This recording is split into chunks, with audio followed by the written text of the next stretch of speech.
Retornamos ya con el señor Gustavo Larrea, fundador de Alianza País y fundador ya en estos últimos tiempos de Democracia Sí, partido que auspicia a candidatos locales.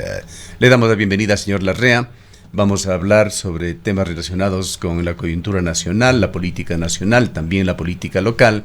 Pero antes, es ineludible tratar sobre la delincuencia y las cárceles. El Estado ecuatoriano superado por la narcodelincuencia. La primera pregunta que le hacemos es ¿cómo el país ha podido llegar a esta situación? Muy buenos días nuevamente, Gustavo, y con las disculpas del caso de que no se caía la comunicación por internet. En todo caso, un gusto estar con usted. Bueno, yo creo que el Estado ecuatoriano tiene algunos problemas estructurales de fondo. Es un Estado que perdió su carácter de eficiencia, es un Estado absolutamente democratizado, lleno de trámites, papeleos que le hacen ineficiente en todo.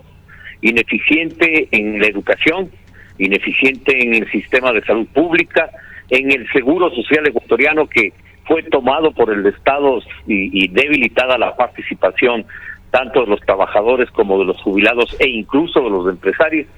Es decir, es un Estado con enormes dificultades estructurales. A esto se agrega, desde luego, el tema de un delito transnacional como el narcotráfico, que está absolutamente vinculado a mercados, especialmente Estados Unidos y Europa. Ahí tenemos, diría yo, uno de los problemas más graves de seguridad que hemos enfrentado, y yo creo que en toda la historia. Y la ineficacia para responder frente a estos acontecimientos. Un sistema de rehabilitación social que no diferencia en su tratamiento a la baja, mediana y alta peligrosidad, y en los mismos centros conviven delitos, digamos, de alto peligro, criminales altamente peligrosos, con gente de baja peligrosidad.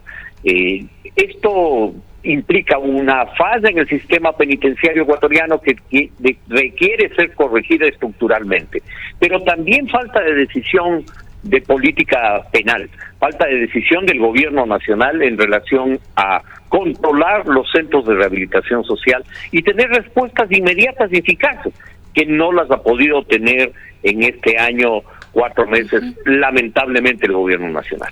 Y el combate en definitiva, al narcotráfico y a la delincuencia común que ha crecido en el país, tiene mucho que ver también con las falencias en la política social y en la política económica.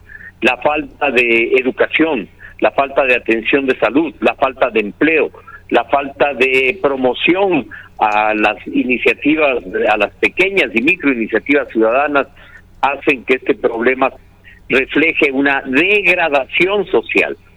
Esa, diría yo, son algunos de los elementos que tenemos que enfrentar como país en los próximos meses y años. Gustavo, muy buenos días. Al parecer ha habido también una cadena de equivocaciones en la toma de decisiones por parte del gobierno nacional en distintos aspectos que han implicado además el combate a la inseguridad, a la delincuencia y sobre todo estas dramáticas o estos dramáticos hechos que venimos viviendo en las cárceles de el país, de todo el territorio nacional, recientemente en la Tacunga y en la penitenciaría del Litoral. Las declaraciones de emergencia no han tenido resultados. Las personas que han estado al frente de gestionar los centros de rehabilitación, de tomar las decisiones en materia, tampoco han sido las personas conocedoras o expertas en la materia. El presidente incluso ha solicitado apoyo internacional. Se ha hablado también en este caso de falta de recursos económicos para enfrentar la situación, pero vemos que definitivamente el gobierno nacional no atina tampoco a encontrar las personas adecuadas. Solicitó el presidente de la República la renuncia de los mandos policiales, llegó el capitán Zapata al Ministerio del Interior y logró que Salinas sea ratificado. Son estas circunstancias las que impiden definitivamente que tome decisiones. El presidente está equivocado en su política, está equivocado en las personas que le rodean. Aquí hay problemas de fondo, como bien usted señala, pero también hay problemas de decisiones políticas.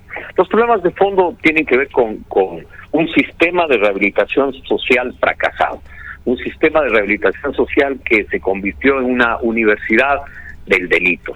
Y indudablemente eso viene de atrás, no es un tema del último año y medio, es un tema que viene desde hace por lo menos 14 años atrás. Si antes teníamos un mal sistema de rehabilitación social, hoy tenemos un sistema, hoy no tenemos un sistema de rehabilitación. Lo que tenemos son bodegas de seres humanos. Fracaso del gobierno en la toma de decisiones, absolutamente. Una falta de respuesta eficiente frente a los problemas. Comparto plenamente la reflexión suya. Aquí hay una crisis de la seguridad muy profunda que se expresa en el crecimiento del crimen organizado y cómo este ha desbordado una respuesta eficiente del Estado. Se requiere un cambio profundo en la política de seguridad. El gobierno tiene que hacer rectificaciones inmediatas, de lo contrario esto va a continuar. Ayer se expresó, o anteayer, con el asesinato de el patrón Norero, uno de los jefes de la mafia, se desata una guerra entre mafias, que ya se expresó ayer mismo en Guayaquil y se expresó también en Durán. Es decir, realmente vamos a vivir un enfrentamiento de las mafias de narcotráfico en el país. Y para eso se requieren soluciones de fondo. Algunas las ha planteado el gobierno y hay que reconocer en la consulta popular, como la pregunta relacionada a la extradición de los narcotraficantes. No se trata ni mucho menos de que el Estado ecuatoriano ceda soberanía en materia judicial. Se trata de que este es un delito transnacional que debe ser combatido por todos los estados del mundo. Y por lo tanto, si el narcotráfico afecta a cualquier país del mundo, y esos narcóticos salen desde nuestro país, desde luego que ese es un crimen transnacional y pueden ser castigados en cualquier parte del planeta. Debería ser así, y por eso es que creo que esa es una de las aristas de este problema. Sin embargo, al gobierno le hace falta un cambio profundo en la política de seguridad. Usted ha sido actor y observador en los últimos tiempos. El deterioro del Estado, le preguntamos, ¿es un proceso secuencial con orígenes históricos? ¿Y cuánto tiene de responsabilidad el gobierno actual? Es muy importante para un Estado la fortaleza institucional. Un país con instituciones fuertes soporta mejor cualquier tipo de crisis. ¿Qué decir de la institucionalidad en Ecuador? Tenemos referentes, lo que pasa en Colombia, lo que pasa en Perú, este segundo caso con un presidente francamente inepto, pero mejor visto que Ecuador, por lo menos por bancos e inversionistas extranjeros que lo consideran un país como Perú con mejores condiciones que Ecuador en términos de riesgo país. Sí, yo creo que el tema es un tema estructural, es un tema de una institucionalidad absolutamente burocratizada y por lo tanto debilitada. No se fortalece la institucionalidad con un Estado burocrático, al contrario, un Estado que antepone miles de trámites ante la toma de decisiones de los funcionarios públicos. Entonces todo es un trámite en el Ecuador. Entonces es un Estado que no tiene una institucionalidad fuerte, sino una institucionalidad obesa, ineficiente, ineficaz en todos los sectores diría, en todas las instituciones públicas, tanto nacionales e incluso en instituciones locales, prefecturas y municipios. Es decir, no hay una eficiencia, se requiere un cambio constitucional de fondo. El país no da más ante la crisis de seguridad, pero también ante la crisis de la salud, ante la crisis educativa, ante la crisis institucional generalizada. Por eso es que es muy importante que el país piense en una consulta popular para instalar una nueva asamblea constituyente que reforme la Constitución de Montecristi, que desburocratice el Estado, que haga de nuestro país un Estado eficiente, un Estado estructurado, que permita una acción en política de seguridad, en política social, eficiente en política económica, y no lo que tenemos ahora. Un Estado es como una carretera llena de baches que no se puede transitar cuando el país necesita una autopista para enfrentar la seguridad, los problemas de educación, de salud, los problemas económicos y de generación de empleo.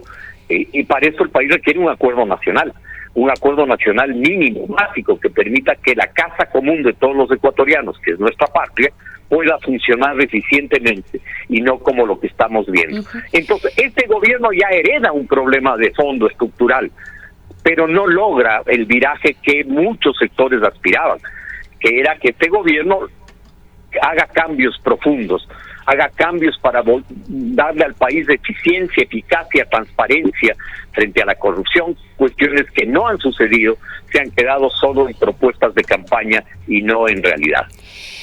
Gustavo, usted plantea como una salida, ya una transformación realmente profunda a través de una constituyente. Sin embargo, se barajan una gran cantidad de otras posibilidades que distintos sectores vienen discutiendo.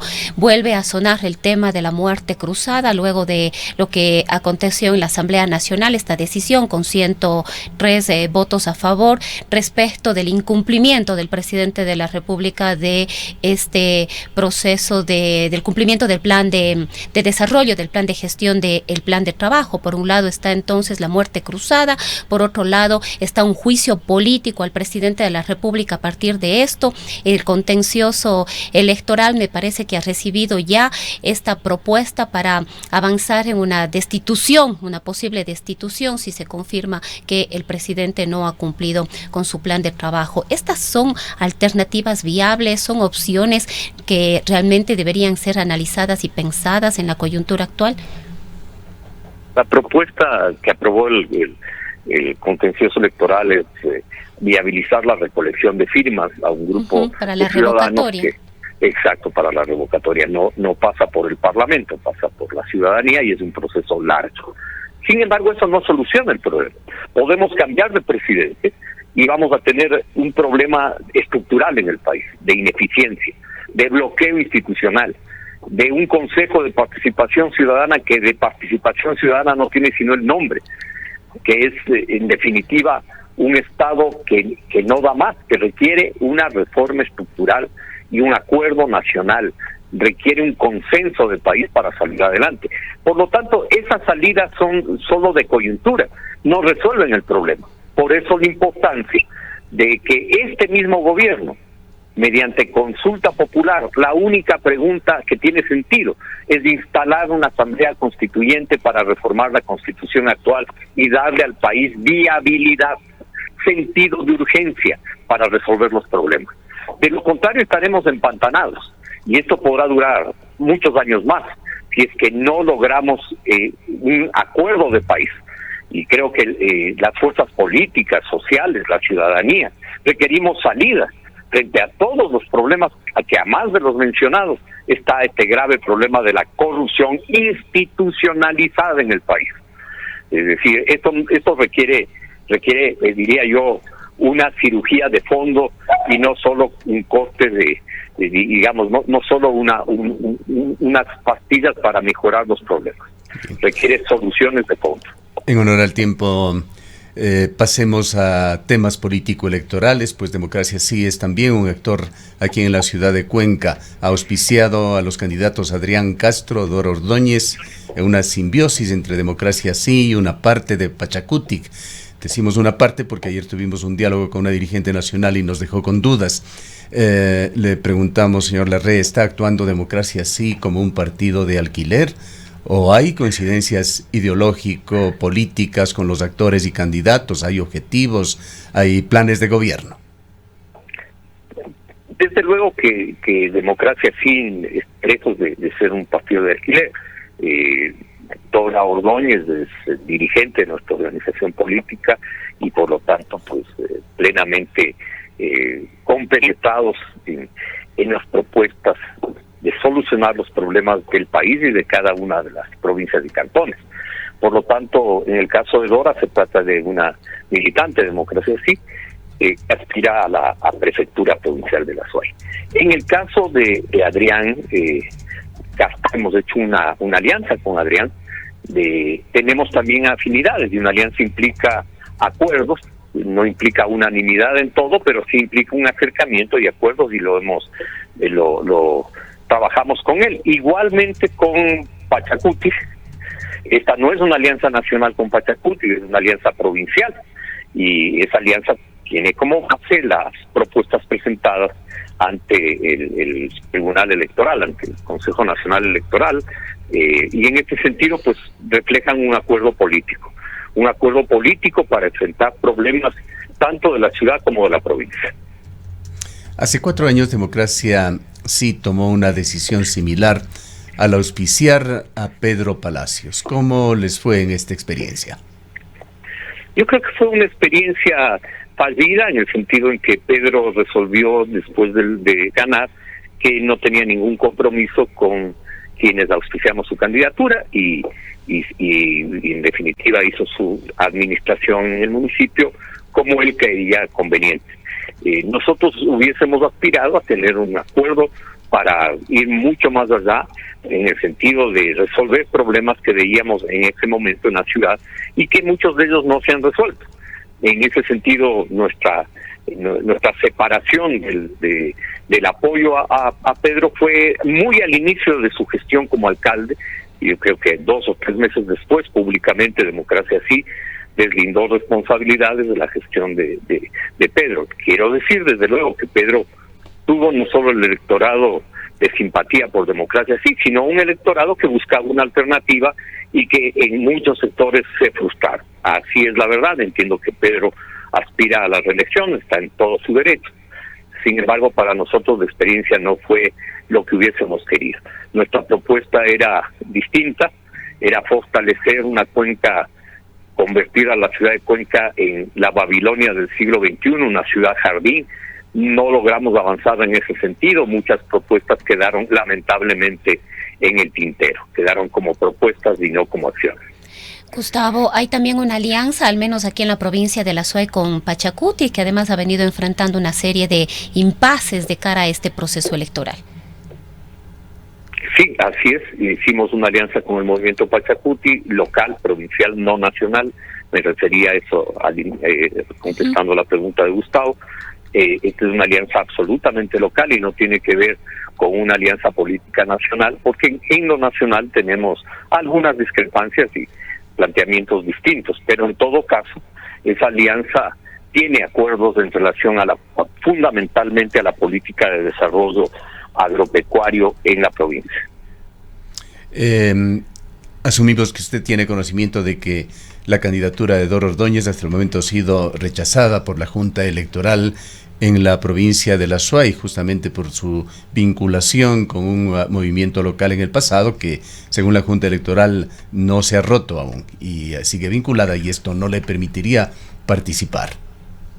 Es que eso no es verdad, porque Dora se desafilió de Participa en el año 2019, y ya son 3 años de desafiliación, con documento entregado al CNE, con pruebas concretas de su desafiliación. Por lo tanto, yo creo que la delegación provincial cometió un error, que aspiramos a que el contencioso electoral lo resuelva favorablemente a Dora, porque está en su derecho de ser candidata, y en ese sentido creemos nosotros que en la próxima semana la candidatura de Dora estará ya en firme. No se ha afiliado Dora Ordóñez a Democracia Sí. Usted nos manifestaba que ella es militante, aunque ella ha dicho que únicamente ha recibido el auspicio de este movimiento. ¿Aló? Sí. ¿Aló? No sé si me escucha, Gustavo, ahí me escucha. No sé si tenemos algún problema de conexión con Gustavo Larrea. Parece que perdimos esta nos escucha, conexión. Señor Larrea. Bien, lamentablemente. A ver, si estamos conectados, no sé si nos escucha. Yo le escucho, no sé si usted me está escuchando usted.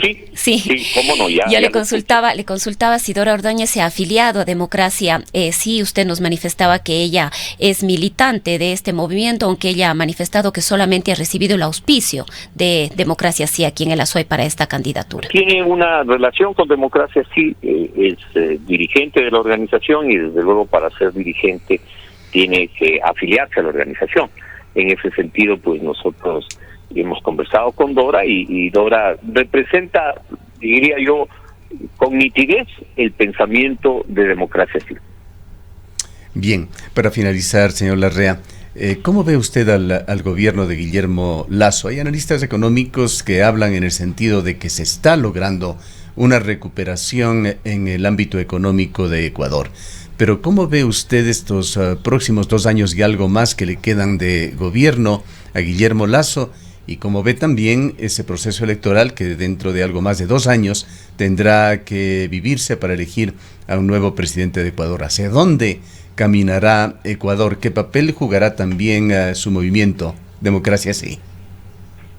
Creo que es verdad que ciertos indicadores económicos señalan que el país está en proceso de recuperación después de la pandemia, y eso es positivo. Sin embargo, es insuficiente.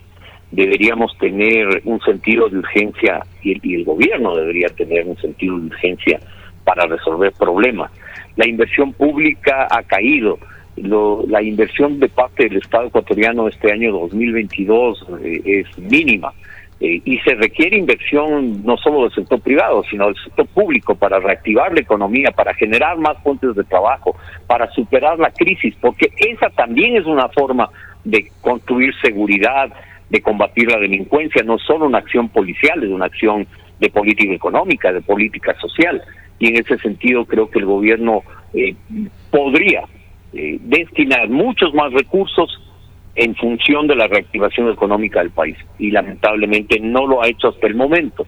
Esperemos que existan rectificaciones en los próximos meses.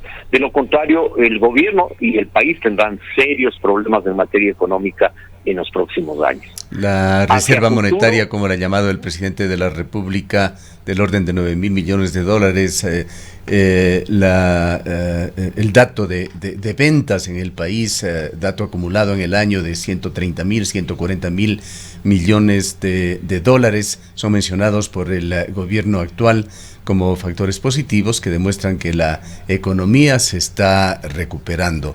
¿Es esto efectivamente así? Así es. Sin embargo, yo le decía, es insuficiente. No necesitamos tener una reserva monetaria de 9.000 millones de dólares. Podríamos tener una reserva de 6.500 millones. Y esos 2.500, 3.000 millones, invertirlos de manera urgente en la reactivación económica. Invertirlos en líneas de obra pública que permitan la generación de empleo inmediato. Yo creo que el gobierno en eso comete errores por una visión ideológica sesgada, y la economía requiere una visión muy amplia, de 360 grados, una visión completa. Es verdad que la inversión privada ayuda, pero la inversión pública es el otro motor de la economía, y la inversión pública es absolutamente necesaria, y creo que esas son las limitaciones de la política económica del gobierno actual. No jugarse por la inversión pública también. Es verdad que el país ha aumentado incluso exportaciones, no solo el dato de las ventas internas de 140.000 millones de dólares desde el mes de agosto es positivo, muy positivo, sino el hecho de que el país ha aumentado las exportaciones también es positivo porque ingresan más divisas. Pero falta mucho más para que el país pueda crecer al 4, 5, 6% anualmente y recuperar el tiempo perdido y los problemas que eso ha generado. Problemas económicos y sociales que afectan a las familias ecuatorianas. Mucha gente no tiene trabajo, mucha gente no tiene posibilidades de resolver sus problemas económicos en el día a día. Eso, diría, es una expresión de los errores y limitaciones de una política económica. ¿Tendrá Democracia Sí un candidato presidencial para las próximas elecciones? Aspiramos a construir un gran frente de unidad nacional. El país requiere unidad, existe exceso de movimientos y partidos políticos, no podemos seguir viviendo de espaldas unos a otros, requerimos acuerdos que permitan una salida a la crisis del país. No creo que la crisis vaya a ser superada en los próximos meses, vamos a requerir un esfuerzo nacional, y en ese sentido pues nosotros tendremos los brazos abiertos para llegar a acuerdos y consensos que permitan desburocratizar el país, avanzar en la reactivación económica, resolver los problemas de salud pública, los problemas de la seguridad social, a favor, desde luego, de los afiliados y jubilados. Y en ese sentido buscaremos un acuerdo nacional. Bien, muchísimas gracias por habernos acompañado. Muchas gracias, un muy buen día. Declaraciones de Gustavo Larrea, fundador del movimiento Democracia Sí.